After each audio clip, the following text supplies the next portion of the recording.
E3 2021. What a great E3.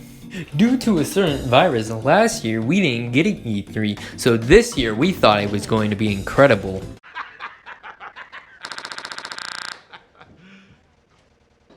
Firstly, start off, we did have the Summer Games event, and the only thing I really want to talk about there is Elden Ring.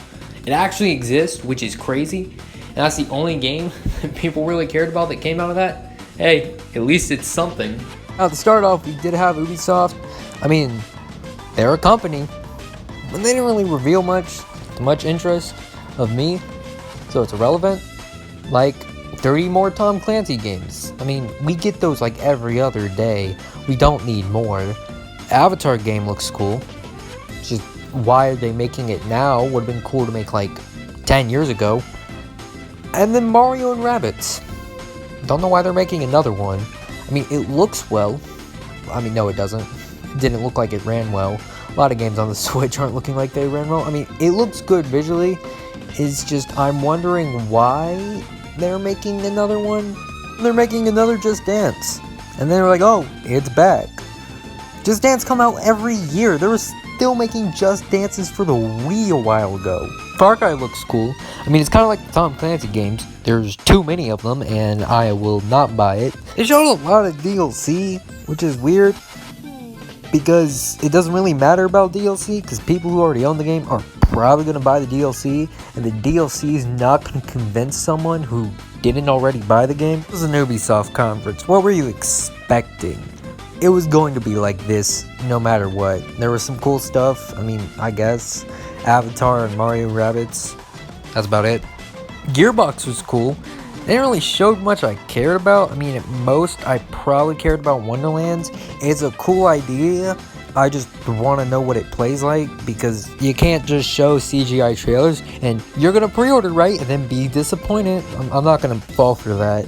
They showed a lot of stuff that I really don't care about, and I'm not really going to go into detail about because they all look fine. I feel like Gearbox should have just not had their own conference and kind of just slid all their stuff into other people's conference. Would have been better to do that, for my opinion, because like especially for the movie, they talked about the movie for like 20 minutes, and it's just, I don't really care about the movie. It's probably going to be bad. It would have been better if they actually showed like a trailer for the movie, like maybe 2 months down the line when it's actually like better. Gearbox should have just gone into other people's conferences. It would have been better for them and probably would have saved them money. Day 2, we had Microsoft / Bethesda and Square Enix. Now, to start off with Square Enix, they started off with Guardians of the Galaxy, which looks like a better polished Avengers, which looks like they're actually listening. But my one thing with the game is that it doesn't have the name of the Avengers, and people know that the last game didn't sell well, so I fear that this game's not gonna do well. Avengers DLC, it looks fine.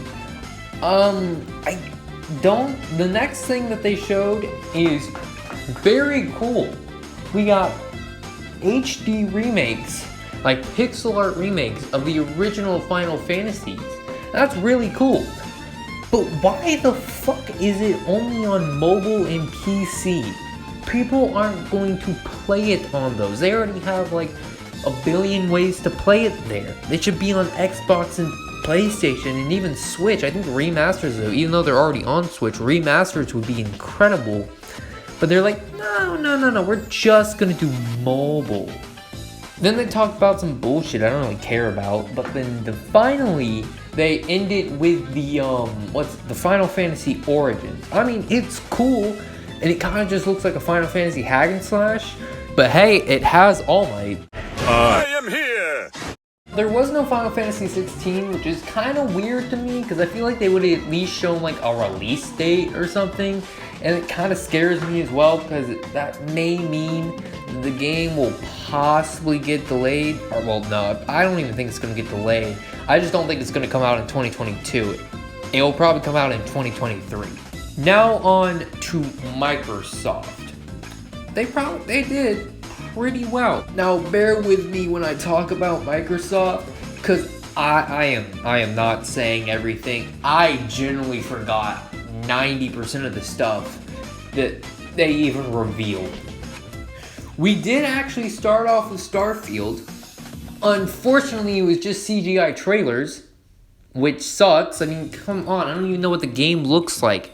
It just looks like a boring space mission. Fallout 76 DLC is kind of cool. Just why though?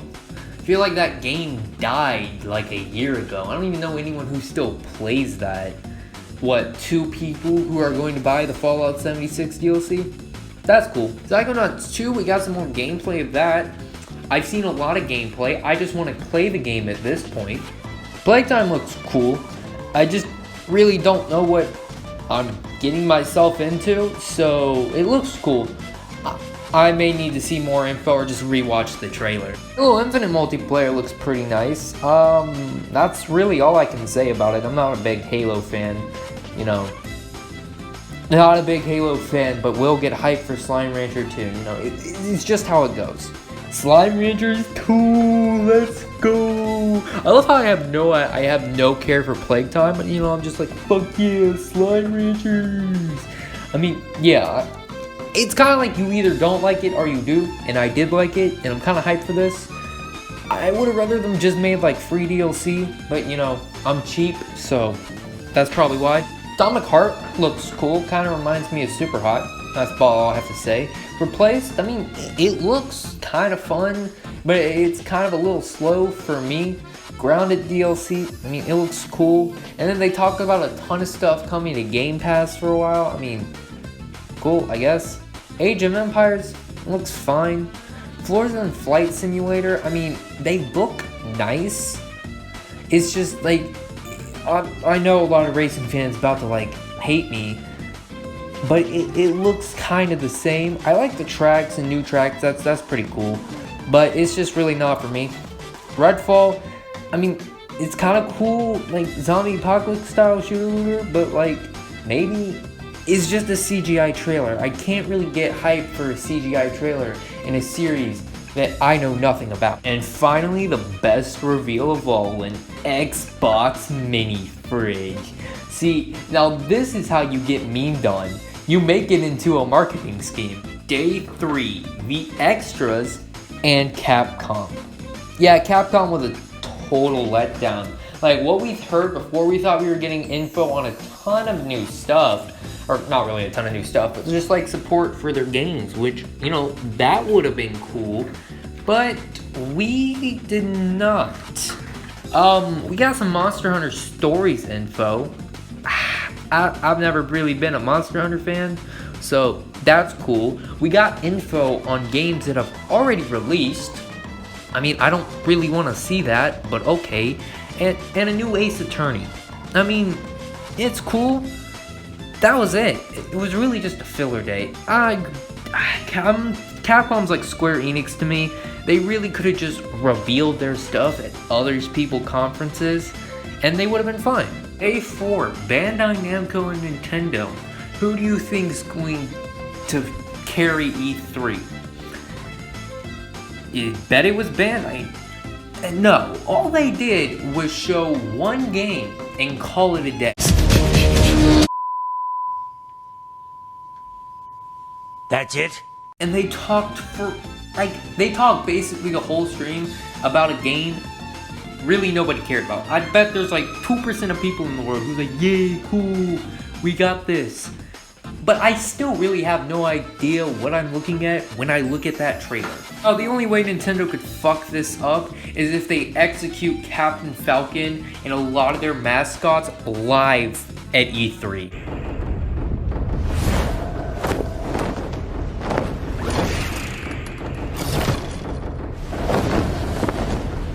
Son of a bitch. But with the first Smash reveal, I think Kaji is a good pick. I mean, it's not the character you wanted, Lamau. You're mocking me, aren't you? Oh, no. Buzz, look! Sora. Where?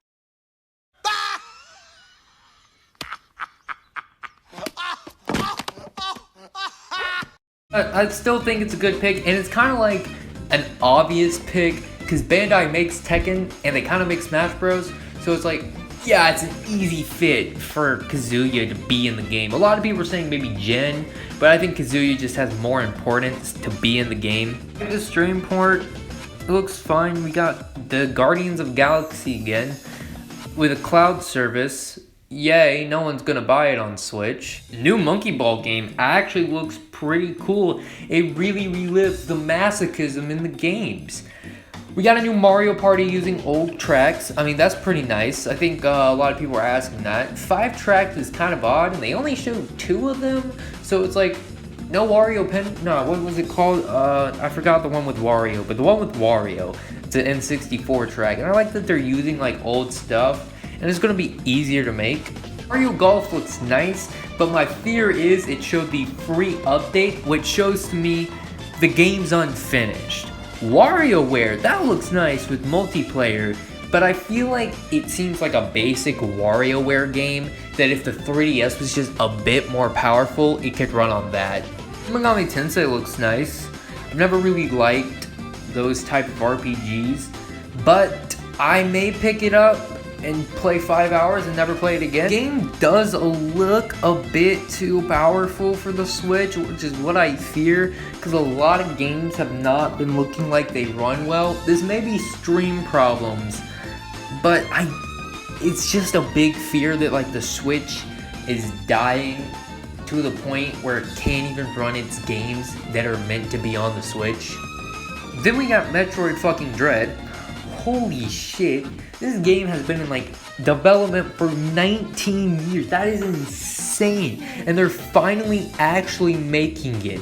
It looks incredible, and yeah, I'm probably gonna pick it up day one. Kinda sad no news on Metroid Prime 4, but hey, at least they said it existed. Can't say that much for Bayonetta 3. Rampa's coming to the Nintendo platform, that's pretty cool. Someone's probably happy, not really for me. We got Advance Wars, which see that Nintendo actually does want to bring back old dead franchises, as long as they're not Chibi Robo or Pikmin. They don't want to make Pikmin 4. But then we finally ended off with Zelda. We got a Game & Watch. Looks cool. I don't really think anyone's gonna buy it. Skyward Sword, which just looks like Skyward Sword on the Wii. And then Breath of the Wild 2. Ooh, this game looks nice. The thing is, they said there was going to be a bigger gimmick, and I'm assuming it's the arm that can control thing instead of having like the Sheikah Slate, but they said that's mad spoilers, so they're just not going to show us. There were some things missing that I am kind of surprised about, like Kirby and Donkey Kong! They had anniversaries coming up, so I'm kind of surprised that they were not there at all. But overall, a pretty good Direct. And I also feel like Nintendo has kind of perfected how they do like E3s. The small stuff that they know no one cares about, they don't really show too much. They show like really quickly. And then the big stuff they show into, and they don't talk for like 3 hours until they get to the next thing. They leave that for a separate presentation. So people who just want hype reveals can just watch the hype reveals and get it over with. And the people who actually want to see what they're looking at can go and see what they're looking at and see if they like, if they're not like, if the video didn't capture them or the CGI trailer didn't capture them, they can go and like actually watch gameplay. Otherwise, this was an okay E3. I mean, I wasn't expecting much. I really don't know why Ubisoft, Gearbox, Square Enix, kind of understand Square Enix, it's just that they had more in Capcom, just didn't reveal their stuff at others people's conference. Hell, some of their stuff was revealed at others people's conferences, like Guardians of the Galaxy was on the Nintendo one, same as Monster Hunter Stories. I'm pretty sure Ace Attorney was on someone else's, and like, that's it. Like, they don't really need their own presentation, they can just reveal it in other people's presentations because there's going to be more eyes on the other ones. And I really don't see the point, but it was pretty good. It was a nice E3. I'm glad that it's back, and I hope that it gets better from here on.